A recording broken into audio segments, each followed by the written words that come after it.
پاکستان کے سینئر ترین تجزیہ نگار زاہد حسین، انہوں نے کہا کہ 8 فروری والے دن پی ایم ایل این مکمل طور پہ الیکشن ہار چکی تھی۔ آپ نے ایک پہلوان کو ہاتھ پاؤں باندھ کے اکھاڑے میں پھینکا، یعنی کہ عمران خان کا انہوں نے نام لیا، اور اس نے تمام پہلوانوں کو چاروں خانے چت کر دیا۔ میاں نواز شریف، شہباز شریف، مریم نواز اور حمزہ شہباز یہ اپنی سیٹیں ہار چکے تھے۔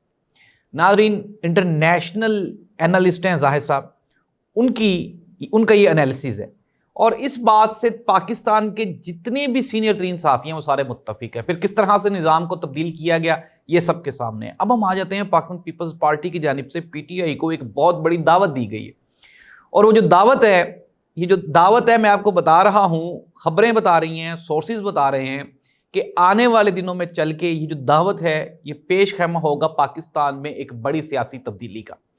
یہ جو دعوت ہے یہ ندیم افضل چند صاحب کی طرف سے دی گئی۔ ندیم افضل چند صاحب نے یہ کہا، پاکستان تحریک انصاف کو مخاطب ہوتے ہوئے، انہوں نے کہا کہ اگر کے پی کے اسمبلی میں سینٹ کی جو نشستیں ہیں اس کا فارمولا طے ہو سکتا ہے تو پھر مرکز میں کیوں نہیں ہو سکتا۔ انہوں نے کہا کہ مرکز میں بھی پی ٹی آئی اور پاکستان پیپلز پارٹی کو چاہیے کہ وہ مل کے حکومت بنائیں، P M L N Punjab تک محدود رہ جائے، اور پھر اس طرح سے ملک آگے بڑھ سکتا ہے۔